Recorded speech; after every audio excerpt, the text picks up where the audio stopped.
सभी को नमस्कार। उड़ान कैरियर इंस्टीट्यूट में आप सभी का स्वागत है। हम मेवाड़ से आज मेवाड़ का इतिहास पढ़ना शुरू करने जा रहे हैं। तो मेवाड़ एक बहुत ही प्रख्यात, बहुत ही प्रसिद्ध रियासत रही है जो काफ़ी बड़ी है और काफ़ी ज़्यादा सम्मानजनक है। आज हम मेवाड़ का इतिहास को शुरू करेंगे।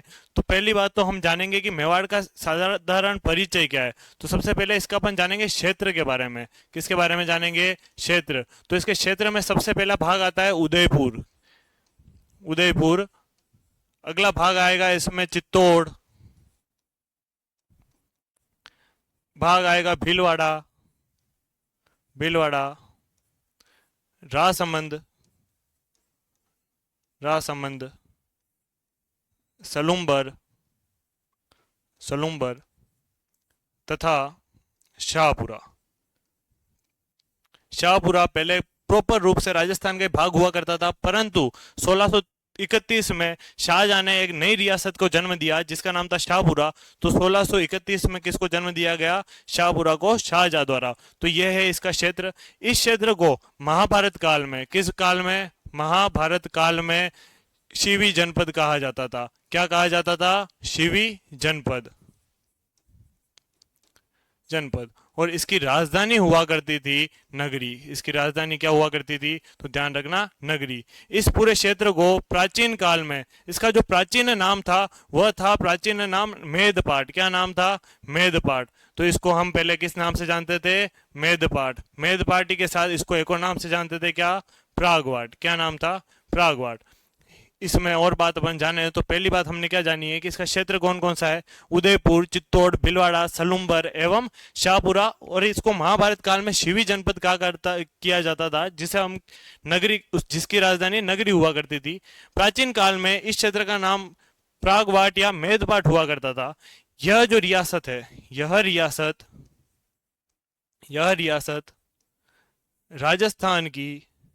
राजस्थान की सबसे प्राचीन रियासत है। क्या है? सबसे प्राचीन रियासत। प्राचीन रियासत। रियासत। और यहाँ जो राजा राज करते हैं, यहाँ के जो शासक है, उन शासकों का वंश है गुहिल। क्या वंश है? गुहिल। तो ध्यान रखना, यहाँ जो राजा राज कर रहे हैं उनके वंश का क्या नाम है? गुहिल। ये अपन ने बात करी इसके सामान्य परिचय के बारे में कि इसका क्षेत्र क्या है। तो इसका क्षेत्र में सबसे पहले उदयपुर, भीलवाड़ा, चित्तौड़गढ़, सलूम्बर एवं शाहपुरा आता है, राजसमंद आता है। उसके बाद महाभारत काल में इसे शिवी जनपद या शिवी जनपद कहा जाता था, जिसकी राजधानी नगरी हुआ करती थी। प्राचीन नाम इसका मेदपाट एवं प्रागवाट हुआ करता था। यह रियासत राजस्थान की सबसे प्राचीन रियासत है और साथ ही यहाँ जो शासक होते हैं वे गुहिल होते हैं। इसके बाद अपन आगे अगर जाने तो यहाँ के कुल देवता, क्या पूछेगा कभी? कुल देवता। और वह कुल देवता कौन है दोस्तों? तो ध्यान रखना, कुल देवता का नाम है एकलिंगनाथ। क्या नाम है? एकलिंगनाथ। यहाँ के जो राजा हुआ करते हैं, यहाँ जो राजा राज करते हैं, वह ये कहते हैं कि हम तो एकलिंगनाथ के दीवान हैं। जो मेवाड़ के राजा है वो स्वयं कौन है? एकलिंगनाथ। एकलिंगनाथ के मंदिर के बारे में हम जाने तो यह पाशुपत संप्रदाय का है। किसका है? पाशुपत संप्रदाय, जो कि एक शिव संप्रदाय है। तो यह बात अपन जाने किसके बारे में? एकलिंग जी महादेव के बारे में, जो इसके क्या है? कुल देवता। अगर पूछे अपन से कि गुहिलों की कुल देवी का नाम क्या है, क्या पूछेगा? गुहिलों की कुल देवी। तो कुल देवी का नाम है बाण माता। क्या नाम है? बाण माता। और अगर पूछ ले कि आराध्य देवी, क्या पूछ ले? आराध्य देवी। तो आराध्य देवी का हमें नाम क्या मिलेगा? तो आराध्य देवी क्या होती है और कुल देवी क्या होती है, पहले हमें यह समझ में होना चाहिए। कुल देवी वह देवी जो एक कुल से संबंधित है। वहीं जैसे मैं किसी प्रकार से उस कुल से दूर चला गया हूँ, किसी दूसरे क्षेत्र में रह रहा हूँ, वहां मेरी किसी के प्रति आराधना जगी और मैं उसकी पूजा करने लगा, तो कुल देवी तो एक ही रहेगी, पर आराध्य देवी अनेक हो सकती है। मैं वहां उसकी पूजा कर रहा हूँ, वो मेरे आराध्य, मेरी आराधना है उनके प्रति, इसलिए मैं उनकी पूजा कर रहा हूँ।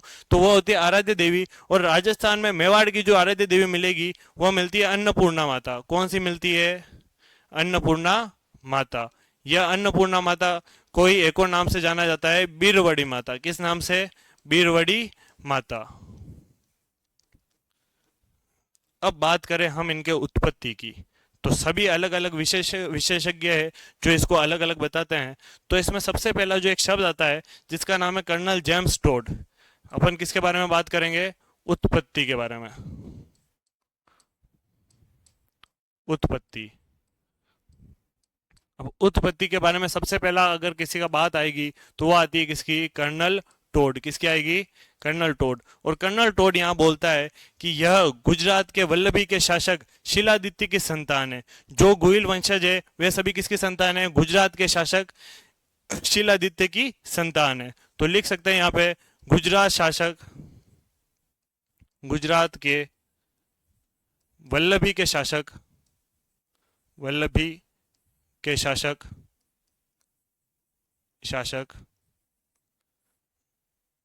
शिलादित्य की संतान है। शिलादित्य की संतान है, की संतान। अब इसके भी पीछे एक स्टोरी है। अब स्टोरी सुनना। एक राजा हुआ करता था गुजरात में जिसका नाम था देवादित्य। क्या नाम था? देवादित्य। इनके एक पुत्री हुआ करती थी। पुत्री का नाम था सुभामा देवी। क्या नाम था? सुभामा देवी। यह सुभामा देवी भगवान सूर्य की आराधना किया करती थी। किसकी? भगवान सूर्य की आराधना। और एक दिन इसी प्रकार ये आराधना कर रही थी किसकी? भगवान सूर्य की। तब एक दिन प्रकट होते हैं अपने कौन? भगवान सूर्य। और भगवान सूर्य प्रकट होकर कहते हैं बेटा सुभामा क्या चाहिए? तो इन्होंने लेके कहा कि मैं कैसे मान लूं कि आप भगवान हो? तो इन्होंने कहा पूछ ले, मांग ले तू मेरे से वरदान। तो ये मांग लेती है। ये कहती है कि मेरे को पुत्र चाहिए। अब इसका विवाह नहीं हुआ था और विवाह से पहले इसने क्या मांग लिया? पुत्र। तो भगवान सूर्य ने इसको बीज मंत्र से एक पुत्र दिया। उस पुत्र का नाम था सिंटू। क्या नाम था? सिंटू। इसी का नाम बड़ा होकर क्या पड़ा? शीलादित्य। क्या पड़ा? शीलादित्य। ये क्या है, किस तरह से उत्पन्न हो रहा है? तो ये हो रहा है बीज मंत्र से। किससे उत्पन्न हुआ? बीज मंत्र से। किसकी आराधना करा करती थी? सुभामा देवी। तो भगवान सूर्य की आराधना किया करती थी। किसकी पुत्री थी सुभामा देवी? तो देवादित्य की पुत्र थी। किसकी पुत्री थी? देवादित्य की। इस शिलादित्य का विवाह पुष्पावती परमार से हुआ था। किससे हुआ था? पुष्पावती परमार। और यह पुष्पावती परमार आबू की राजकुमारी थी। कहाँ की राजकुमारी थी? आबू की। तो ध्यान रखना क्या बात चल रही है कि सबसे पहले कर्नल जेम्स टोड ने यह कहा कि यह जो गुहिल वंश है इसका मूल स्थान क्या है? गुजरात। और गुजरात में कौन सी जगह? वल्लभी। वल्लभी के शासक हुआ करते थे शिलादित्य। यह सभी उन्हीं की संतान है। तो उसके बारे में अपन स्टोरी समझी कि एक राजा हुआ करते थे गुजरात में जिनका नाम था देवादित्य। उनकी पुत्री थी जिनका नाम था सुभामा देवी। वह हमेशा भगवान सूर्य की आराधना किया करती थी। और एक दिन प्रकट होकर भगवान सूर्य ने उन्हें आशीर्वाद दिया। और आशीर्वाद में बीज मंत्र के द्वारा उत्पन्न होता है शिलादित्य। और शिलादित्य की विवाह होता है किससे? पुष्पावती परमार से। परंतु एक दिन शिलादित्य के ऊपर आक्रमण करते हैं कौन? बाहर के लोग आक्रमण करते हैं। तब पुष्पावती गर्भवती थी। क्या थी? गर्भवती। और गर्भवती जब पहला होता है, पहला जब बच्चा हो रहा होता है तो पहला बच्चा हमेशा पियर में होता है। तो पुष्पावती कहाँ आई हुई थी? आबू। और तब पता चलता है कि शिलादित्य के ऊपर आक्रमण हुआ है और शिलादित्य की क्या हो चुकी है? मृत्यु। तो पुष्पावती परमार ने भी चाहा कि मैं क्या हो जाऊं? सती। परंतु क्योंकि वह गर्भवती थी इसलिए उसको सती होने की अनुमति नहीं दी गई। तो कुछ समय बाद पुष्पावती के पुत्र होता है। कौन होता है? पुत्र। और उस पुत्र का नाम क्या था? गुहादित्य। क्या नाम था? गुहादित्य। यह गुहादित्य जैसे उत्पन्न हुआ उसके पश्चात पुष्पावती ने कहा कि मैं सती हो जाती हूँ। तो पुष्पावती इसके बाद क्या हो जाती है? सती। परंतु गुहादित्य था, इस गुहादित्य को एक महिला है जिसका नाम है कमलावती, वह गुफा में रहकर इसको पालती है। इस कारण से इसका नाम क्या पड़ा? गुहादित्य या गुहिलादित्य। तो इसका पालन पोषण किसने किया? तो वो करती है कमलावती। किसने किया? कमलावती। यानी कमलावती ने पालन पोषण किया। पालन पोषण किया। पोषण किया। ये बात है किसके बारे में? गुहादित्य के बारे में। और इसी प्रकार से यहाँ पर कौन सा वंश शुरू होता है? गुहिल। यानी गुहादित्य ने ही आगे बढ़ते हुए इसके लिए कार्य किया है। इसने ही राजस्थान में इस दक्षिणी क्षेत्र में 566 ईस्वी के अंदर किसकी स्थापना करी? गुहिल वंश की। किसकी स्थापना करी? गुहिल वंश की। ये बात हुई किसके बारे में? कर्नल जेम्स टोड के अनुसार घुइल वंश का उत्पत्ति किस प्रकार हुई वह अपन ने समझा। अगला जो अपन देखेंगे, अगला एक नाम आता है जिसका नाम है अबुल फजल। क्या नाम है? अबुल फजल। यह अबुल फजल अकबर के 9 रत्नों में हुआ करता था। किस में होता था? अकबर के 9 रत्नों में। इसने लेकर बात कही कि यह नौशेखा नौशेखा आदिल की संतान है। किसकी संतान है? नौशेखा आदिल की संतान।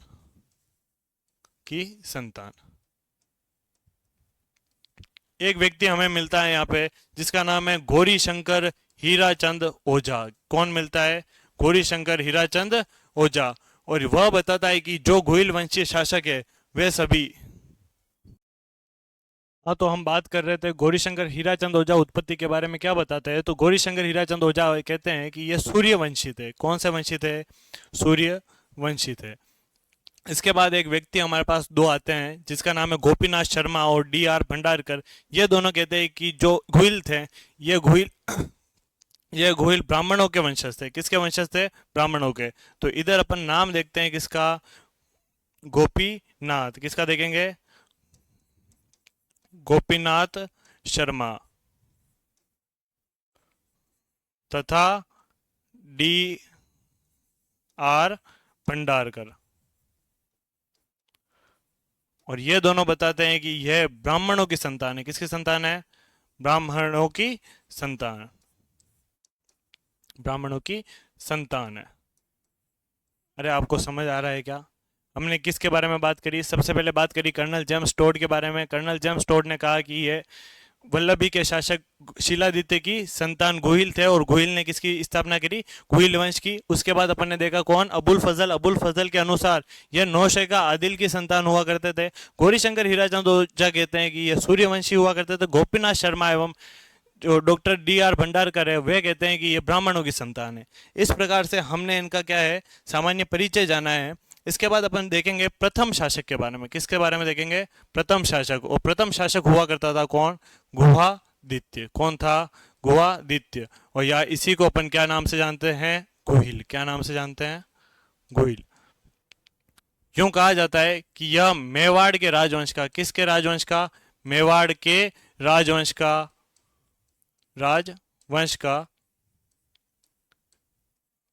आदि पुरुष है। क्या है? आदि पुरुष। यानी इस मेवाड़ वंश की नींव किसने रखी? तो गुहिल ने रखी थी। अब पूछा जाता है कि मेवाड़ वंश की स्थापना कब की गई? क्या पूछता है वो? मेवाड़ वंश की स्थापना। तो यह स्थापना की जाती है 566 ईस्वी में। किस ईस्वी में की जाती है? 566 ईस्वी में। और इसके बारे में हमें प्रमाणित करता है एक अभिलेख जिसका नाम है सामोली का अभिलेख। कौन सा अभिलेख है? सामोली का अभिलेख। तो सामोली के अभिलेख के बारे में अगर अपन जाने तो सामोली का अभिलेख कहाँ से मिलता है? तो सामोली का अभिलेख, सामोली का अभिलेख, अभिलेख। और यह अभिलेख हमें मिलता है कहाँ से? तो स्थान ध्यान रखना, जावर। कहाँ से मिलता है? जावर। यह कब का है? तो इसका समय अगर पूछ ले आपसे कभी तो यह कब का है? 646 ईस्वी का। कब का है? 646 ईस्वी का। इसमें यूं बताया जाता है कि भिनमाल के एक जैन साहूकार ने जिसका नाम जयतक हुआ करता था, उस जयतक ने इस जगह पर एक माताजी का मंदिर बनवाया। वह माताजी का नाम था अरण्यवासिनी और उन्हें आज वर्तमान समय में जावर माता के रूप में पूजा जाता है। जावर माता का मंदिर बनाने के पश्चात जयतक देवदूग नामक स्थान पर अग्नि स्नान कर लेता है। इसके बारे में पता चलता है कि इस समय घुइल वंश का 5वां शासक राजा शील शासन किया करता था। उसी के आधार पर हमने तय किया कि 546 ईस्वी में किसकी स्थापना हो रही है? मेवाड़ की। तो वो समझते हैं किस प्रकार से? तो यहां पर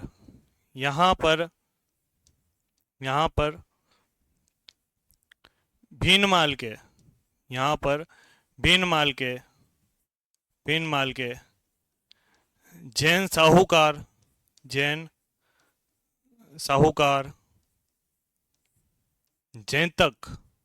जैतक ने भीन भीनमाल के जैन साहूकार जैतक ने अरण्यवासिनी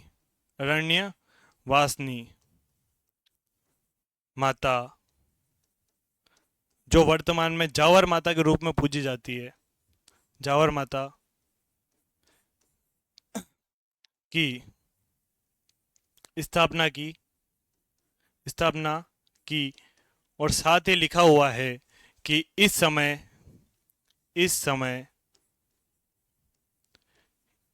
इस क्षेत्र का राजा, इस क्षेत्र का राजा राजा गुहिल का, गुहिल का पांचवा वंशज वंशज शील था। कौन था? शील था। अब अगर अपन देखें कि वंशज किस प्रकार थे, तो ध्यान रखना, सबसे पहला वंशज क्या नाम आ गया? गुहिलादित्य। क्या नाम आ गया? गुहिलादित्य। और इसके बाद में यह प्रथम है, इसके बाद 2, 3, 4, 5, और 5वें नंबर पे कौन है? तो याद रखना शील। कौन है? शील। अब अगर बात करें तो यहां पर आता है भोज, महेंद्र और नाग। कौन कौन आए थे? भोज, महेंद्र और नाग। हमें पता चल रहा है कौन से ईस्वी में कि 646 ईस्वी के समय यहाँ का राजा कौन है? शील। अब यूं पता पूरी तरीके से कंफर्म नहीं चल पाया था कि इससे पहले राजा कौन रहे और कितने समय तक राज किया और मेवाड़ की स्थापना किस प्रकार हुई। तो मेवाड़ की स्थापना के लिए एक सिस्टम लगाया जाता है। वो सिस्टम यह है कि सभी राजाओं में 20-20 साल का क्या जोड़ दिया जाता है? कार्यकाल। अब जैसे यहाँ पे 20 साल का कार्यकाल इसमें से माइनस किया जाएगा, किसके लिए? नाग के लिए, उसके बाद महेंद्र के लिए, भोज के लिए, उसके बाद शिलादित्य के लिए। तो नाग का समय अपन मान सकते हैं क्या? 626 ईस्वी। कब मान सकते हैं? 626 ईस्वी। महेंद्र का मान सकते हैं कब का? 606 ईस्वी। उसके बाद भोज का मान सकते हैं अपन क्या? 586 ईस्वी। और उससे भी आगे अपन सबसे पहले गोहिलादित्य का क्या मान लिया? 566 ईस्वी। इस प्रकार से मेवाड़ की स्थापना की तारीख मिलती है अपन को क्या? 566 ईस्वी। ध्यान रखना, अपन ने किस अभिलेख के अनुसार पढ़ा? ये सामोली के अभिलेख, जो वर्तमान में कहाँ है? जावर में। और कहाँ किस समय का है? तो ये 646 ईस्वी का है।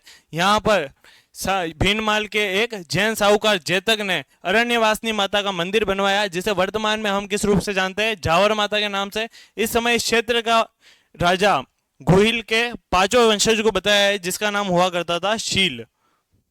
इसके बाद हमने देखा कि किस प्रकार से ये हुआ है।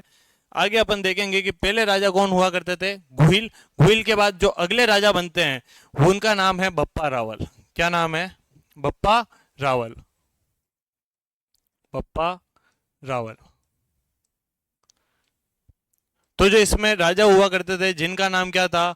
शील। शील के बाद राजा बनते अपराजित। कौन बनते? अपराजित। और अपराजित के बाद एक राजा बनते जिनका नाम है नाग। वापस क्या आएगा? नाग। और इन नाग का ही पुत्र हुआ करता था कौन? बप्पा रावल। कौन होता था? बप्पा रावल। यह नाग के संबंध भीलों से अच्छे नहीं थे। किससे अच्छे नहीं थे? भीलों से। इस कारण से भीलों ने इनकी हत्या कर दी। किसकी हत्या कर दी थी? नाग की। जब नाग की हत्या हो गई तब बप्पा रावल की उम्र केवल कितने वर्ष थी? 3 वर्ष। कितने वर्ष थी? 3 वर्ष। तो 3 वर्ष में ही बप्पा रावल को जब पता चला कि नाग ने हत्या कर दी तो ये यहाँ से भागता है और भाग के पहुंचता कहां पर है? नागदा। कहां पहुंचता है? नागदा। और नागदा में एक संत के यहाँ रुकता है। उन संत का नाम था हरित ऋषि। क्या नाम था? हरित ऋषि। यह बड़ा होते होते हरित ऋषि की गायों को चराया करता था। कौन? बप्पा रावल। तो हरित ऋषि पाशुपत संप्रदाय के एक संत हुआ करते थे, जिन्होंने क्या किया कि जब वो बहुत ज्यादा प्रसन्न हो गए किससे? बप्पा रावल से आने वाले समय में, तो जब हरित ऋषि स्वर्ग की तरफ जा रहे थे तो स्वर्ग के लिए इनके पास एक विमान आया था, उसमें ये इस प्रकार बैठे हुए थे और यहाँ से इन्होंने बप्पा को बुलाया और कहा कि तुझे पता हो तो एक ऐसी गाय है जो एक जगह स्थान पर जाकर अपना दूध दो देती है, तो वहां पर देखना और वहां पर खुदाई करना, वहां तुझे भगवान शिव मिलेंगे और साथ ही 25 लाख सोने की मोहरें मिलेगी। तो यह वहां जाता है। उसके बाद जब ये ऊपर की तरफ चले, स्वर्ग की तरफ चले गए, तो बप्पा रावल एक जगह जाता है जहाँ देखता है कि एक गाय रोज वहां पर एक दूध हो रही है। उस जगह पर वो खोदता है तो उसे वहां पता चलता है कि वहां से एक शिवलिंग निकलता है। उसी शिवलिंग का नाम आज क्या है? एक लिंग जी। क्या नाम है? एकलिंग जी। और एकलिंग जी के साथ ही यहाँ कितनी लाख मोहरें निकलती है, तो 25 लाख स्वर्ण मोहरें। कितनी मोहरें? 25 लाख स्वर्ण मोहरें। इन 25 लाख स्वर्ण मोहरों से बप्पा रावल एक सेना बनाता है, और सेना मजबूत सेना बनाकर वह सबसे पहले आक्रमण करता है चित्तौड़ पर। कहां पे आक्रमण करेगा? चित्तौड़ पर।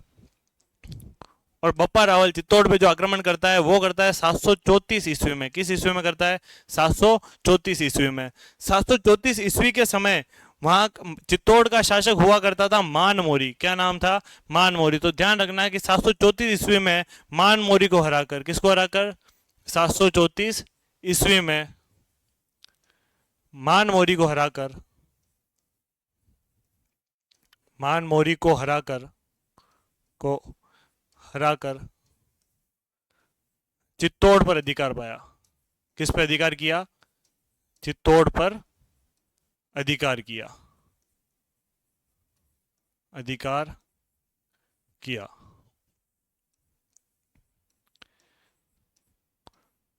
इसने क्योंकि चित्तौड़ पे अधिकार कर लिया था, अपने क्षेत्रों को बहुत ज्यादा फैलाया था, इसने अपनी राजधानी तो भी चित्तौड़ को नहीं बनाकर इसने जो अपनी राजधानी बनाई थी, वो राजधानी बनाई थी नागदा को। किसको बनाई थी? नागदा को। तो इसकी राजधानी हुआ करती थी नागदा। क्या होती थी? नागदा। और इसी नागदा का प्राचीन नाम हुआ करता था नागेंद्र। क्या होता था बच्चों? तो ध्यान रखना, नाम होता था क्या? नागेंद्र। तो नागेंद्र नाम को इसने क्या बनाई? राजधानी। क्योंकि इसने अपना क्षेत्र बहुत ज्यादा फैलाया था, बहुत ज्यादा विस्तृत किया था, इस कारण से इसे मेवाड़ का वास्तविक संस्थापक कहा जाता है। क्या कहा जाता है? बप्पा रावल को, बप्पा रावल को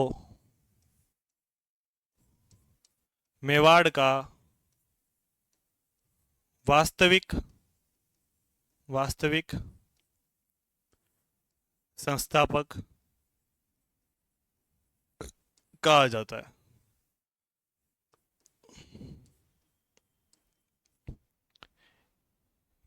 इस व्यक्ति को क्या कहा जाता है? मेवाड़ का वास्तविक संस्थापक।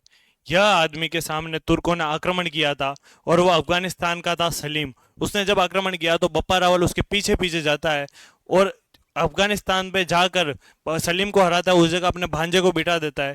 जब वह अफगानिस्तान जा रहा था तो बीच में वो एक जगह रुकता है, जिस जगह पे उसकी सैनिक छावनी रहा करती थी। उस जगह पे एक नया शहर बसा दिया रावल, बप्पा रावल ने अपने नाम पे, जिस शहर का नाम है रावलपिंडी, जो आज वर्तमान में पाकिस्तान में है। तो इस व्यक्ति ने,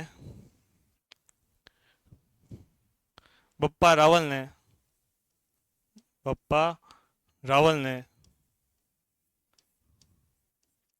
पाकिस्तान का,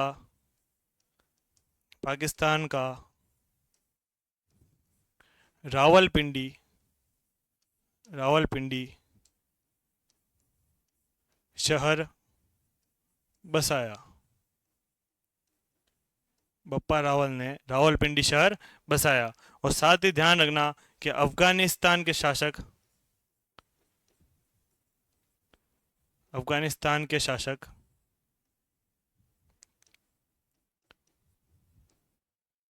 सलीम को हराकर, सलीम को हराकर अपने भांजे, अपने भांजे को शासक बनाया, शासक बनाया। बप्पा रावल ने स्वर्ण मुद्राएं भी शुरू की थी, जिसका वजन 115 ग्रेन हुआ करता था। तो ये बात भी हमें ध्यान होनी चाहिए कि बप्पा रावल ने, बप्पा रावल ने 115 ग्रेन की, 115 ग्रेन के स्वर्ण सिक्के भी चलाए, स्वर्ण सिक्के भी चलाए।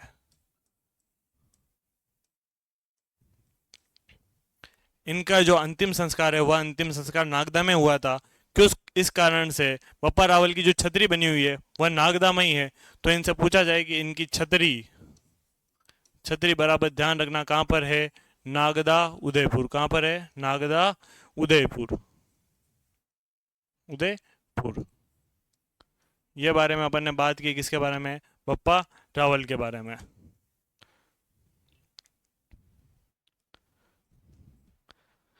बप्पा रावल के बारे में। अगले जो हमारे पास शासक आएंगे उस शासक का नाम है अलहट। क्या नाम है? अलहट। या फिर इसी को अपन कहते हैं आलू रावल। क्या कहते हैं? आलू रावल।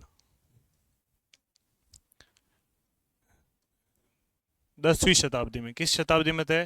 10वीं शताब्दी। 10वीं शताब्दी में। बप्पा रावल के बाद दो तीन राजा और बने थे, परंतु उनका कोई मुख्य योगदान नहीं है, इस कारण से अपन नहीं पढ़ते हैं। उसकी जगह फिर अपन किसको पढ़ते हैं? अल्लट या आलू रावल को। आलू रावल का प्रथम जो कार्य था, क्या कार्य? प्रथम कार्य क्या था? तो याद रखना, राजधानी राजधानी नागदा से आहड़, जो कि उदयपुर में है, आहड़ में स्थानांतरित करी। क्या करिए? आहड़ में स्थानांतरित करी। उसके बाद इस व्यक्ति के बारे में एक चीज पढ़ी जाती है कि इस व्यक्ति ने राजस्थान का प्रथम अंतरराष्ट्रीय विवाह किया। एक जनजाति है, एक जाति है जो कि मध्य एशिया की है, उस जाति का नाम है हूण। और हूण का एक शासक था जिसका नाम था मिहिर कुल। क्या नाम था? मिहिर कुल। यह मिहिर कुल भारत आता है। इसके पिता का नाम हुआ करता था तोड़मल। क्या था? तोड़मल। और यह मिहिर कुल भारत आता है और साथ में जितने भी बौद्ध स्तूप है उनको तोड़ देता है। बेराट के जो अपन बौद्ध स्तूप के बारे में जानते हैं, उसको तोड़ने वाला मिहिर कुल ही था। उसके बाद यह मेवाड़ के क्षेत्र में आता है और बारडोली नामक स्थान पे, बारडोली में शिव मंदिर का निर्माण करवाता है। किसका निर्माण करवाएगा? शिव मंदिर का।